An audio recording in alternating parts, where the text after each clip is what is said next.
Perkenalkan, nama saya Ulil Azmi, kelas Tadris Bahasa Indonesia, NIM 12210183009. Lalu metode yang saya gunakan yaitu metode integrasi dan bercerita. Assalamualaikum warahmatullahi wabarakatuh. Bagaimana kabarnya hari ini? Alhamdulillah sehat semua ya. Sebelum memulai pembelajaran hari ini, alangkah baiknya kita berdoa. Berdoa dimulai.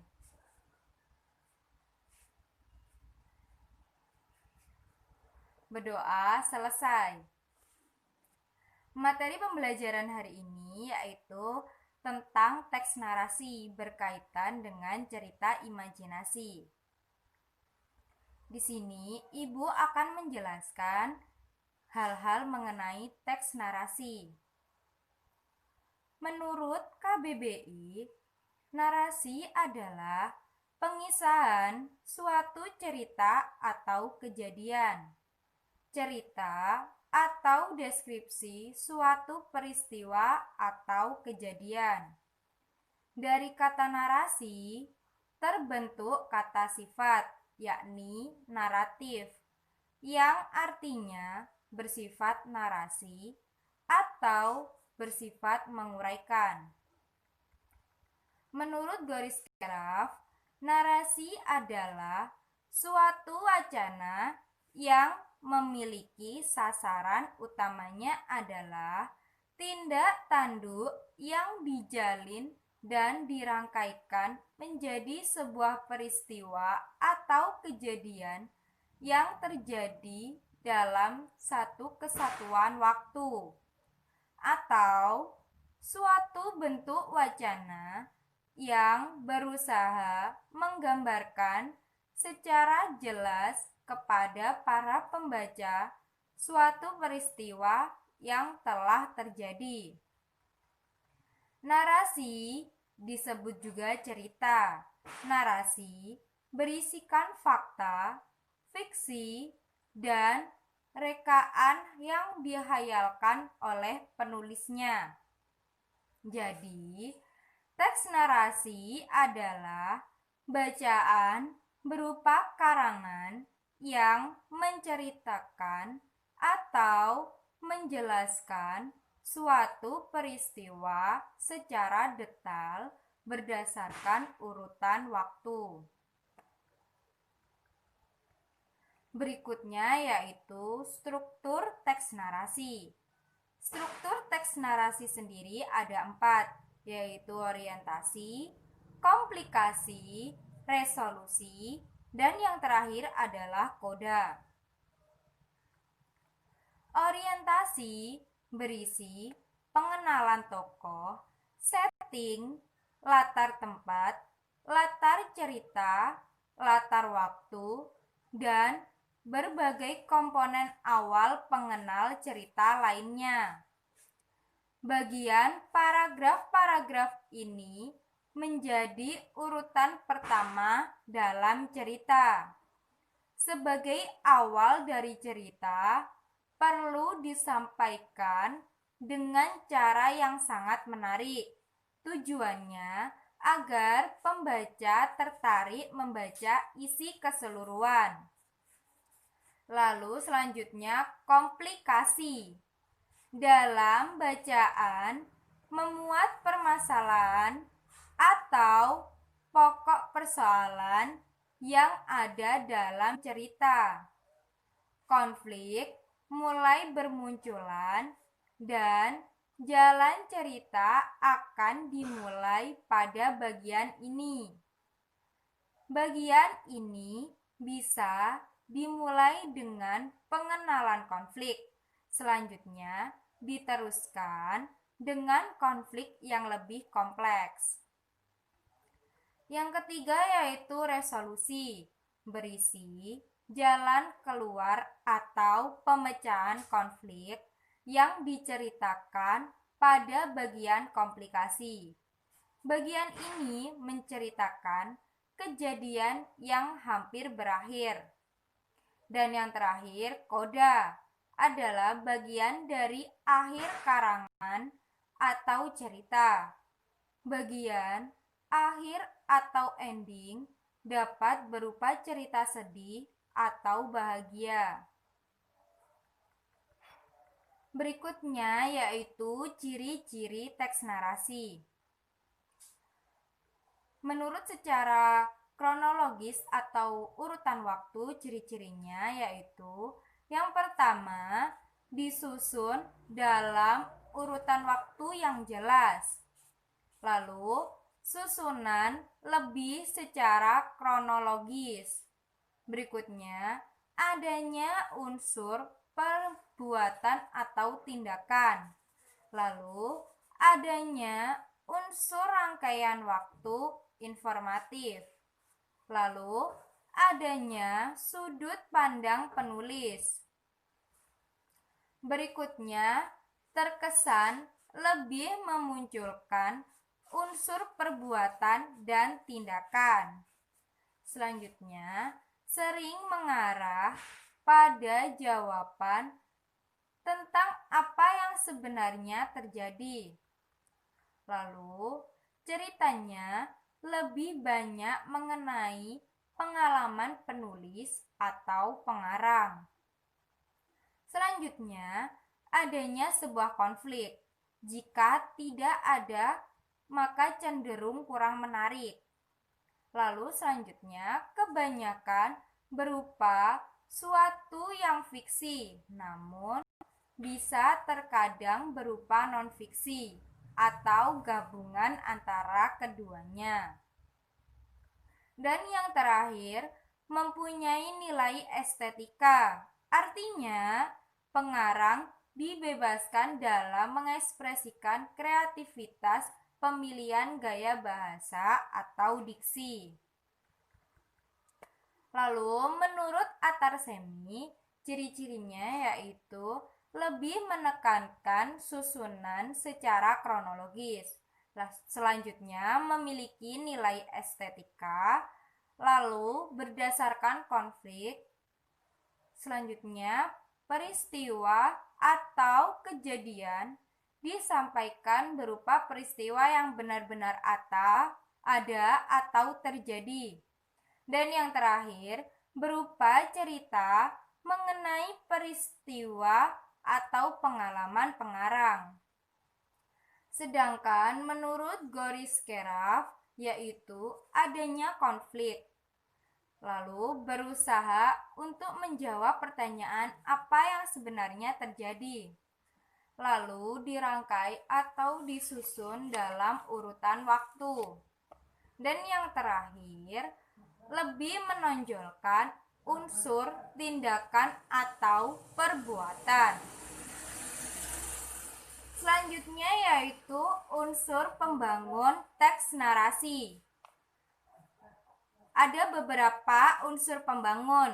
Yang pertama, tokoh. Para pelaku yang terdapat dalam suatu teks narasi. Tokoh teks naratif biasanya dibedakan menjadi beberapa jenis. Dengan keterlibatannya dalam cerita, dibedakan antara tokoh utama atau sentral dan tokoh tambahan atau periferal. Yang kedua adalah alur atau plot, yaitu rangkaian peristiwa atau kejadian yang disusun berdasarkan hubungan kausalitas. Yang ketiga, latar atau setting, yang berfungsi untuk memberi konteks cerita. Latar dibedakan menjadi 3 macam, yaitu latar waktu, latar tempat, dan latar sosial. Selanjutnya yaitu judul. Hal pertama yang harus ada pada teks narasi. Judul sering mengacu pada tokoh, tema, latar, maupun kombinasi antara unsur-unsur tersebut. Lalu yang nomor 5 yaitu sudut pandang. Yang keenam, gaya dan nada. Gaya adalah cara pengungkapan yang khas bagi seorang penulis, sedangkan nada berhubungan dengan pilihan gaya untuk mengekspresikan suatu sikap. Dan yang terakhir adalah tema, merupakan makna cerita. Tema adalah sejenis komentar terhadap pokok permasalahan atau subjek. Tema mengandung sikap dari pengarang terhadap pokok cerita atau subjek tersebut. Berikutnya yaitu kaidah kebahasaan teks narasi.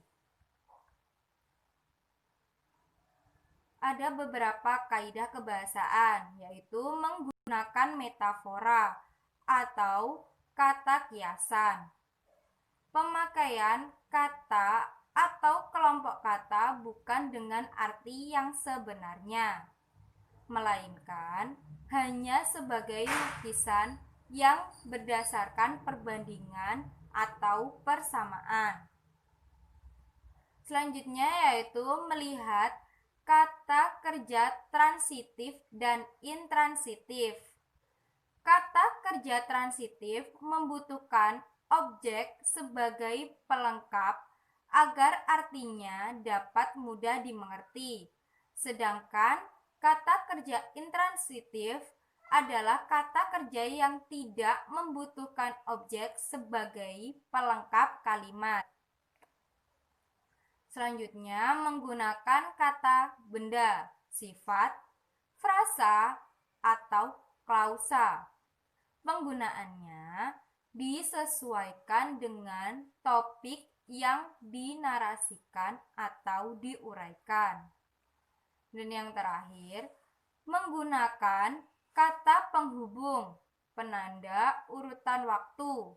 Contohnya, pertama, lalu, kemudian, ketika, akhirnya, selanjutnya, sebelumnya, dan masih banyak lagi.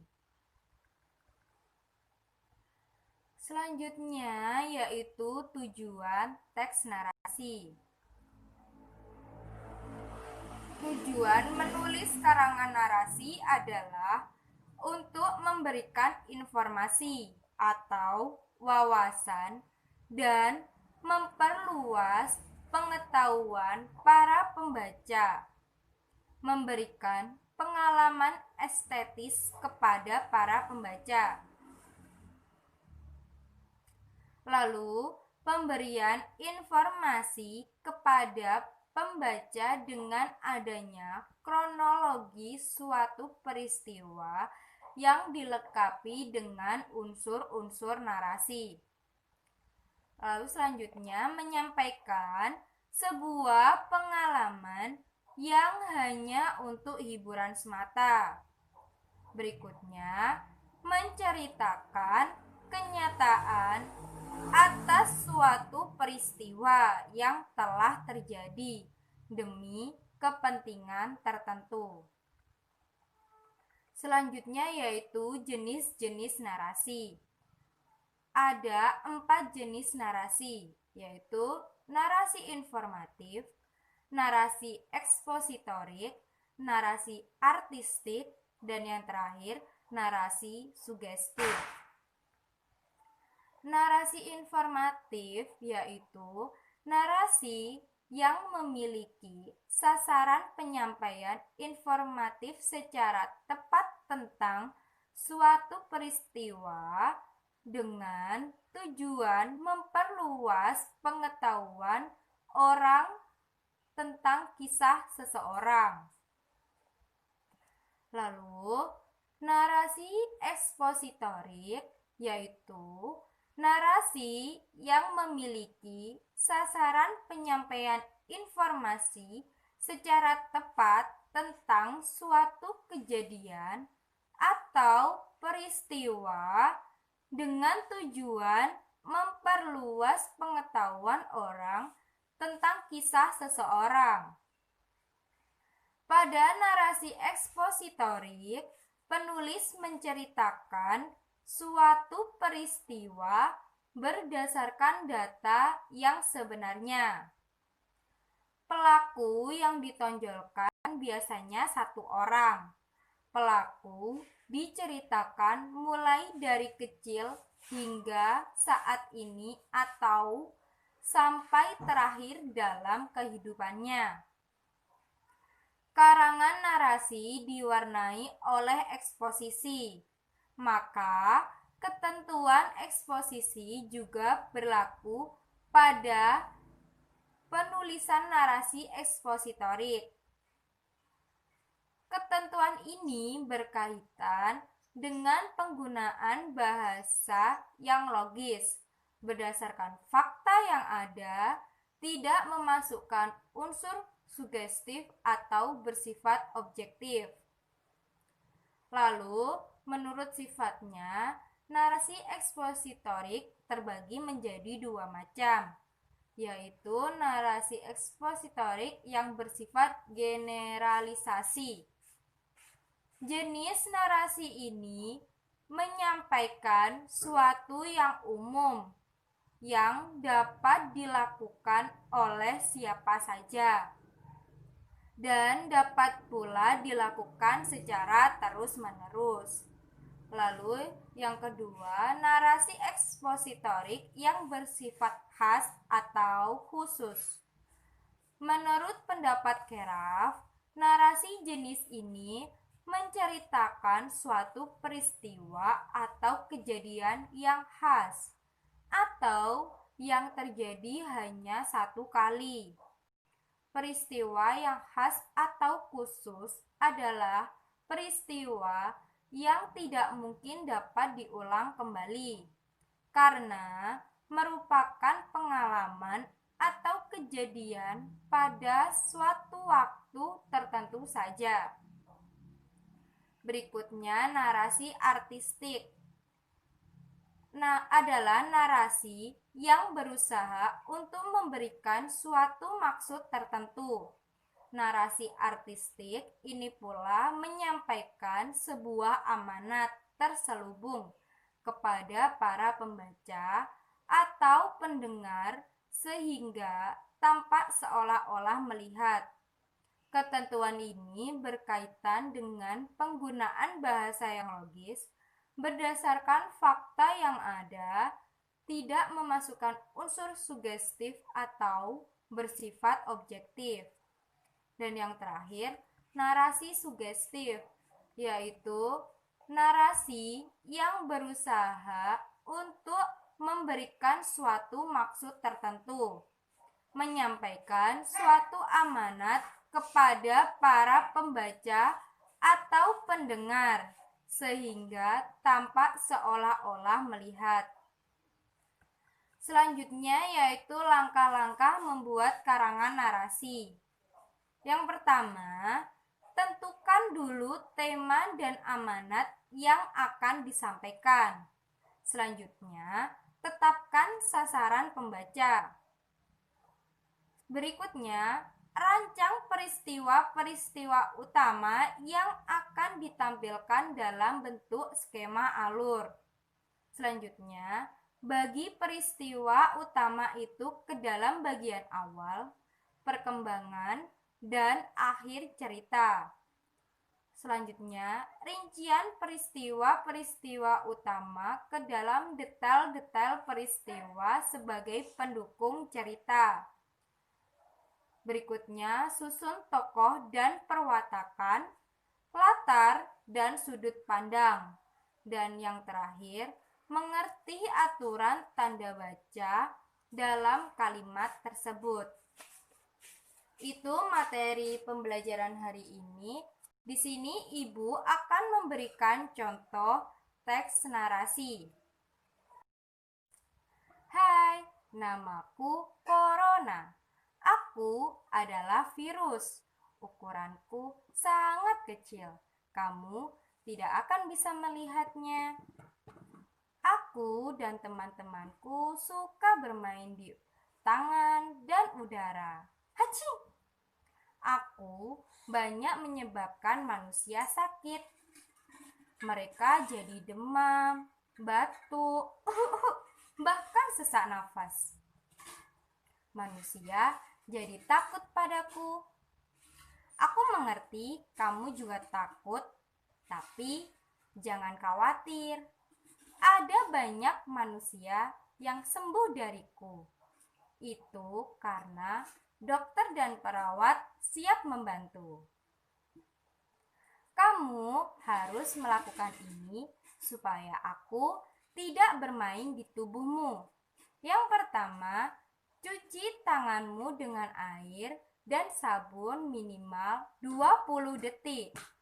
Yang kedua, makanlah makanan bergizi agar daya tahan tubuhmu menjadi kuat. Yang ketiga, pakailah masker saat batuk atau bersin. Yang keempat, istirahatlah dengan baik jika kamu memang sakit.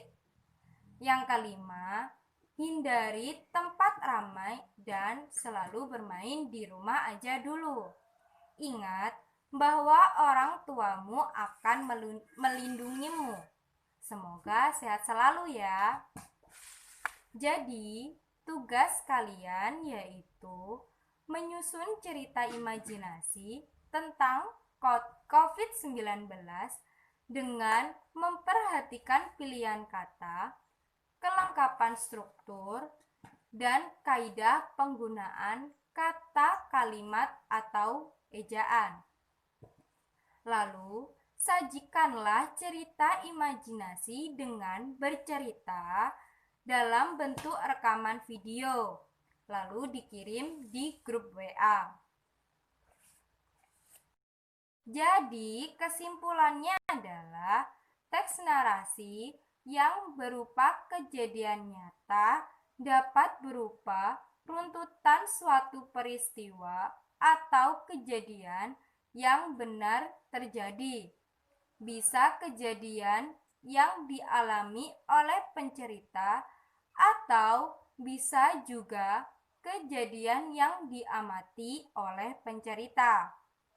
Sedangkan cerita yang berupa imajinasi bersifat fiksi. Saja pembelajaran hari ini. Cukup sekian. Terima kasih. Wassalamualaikum warahmatullahi wabarakatuh.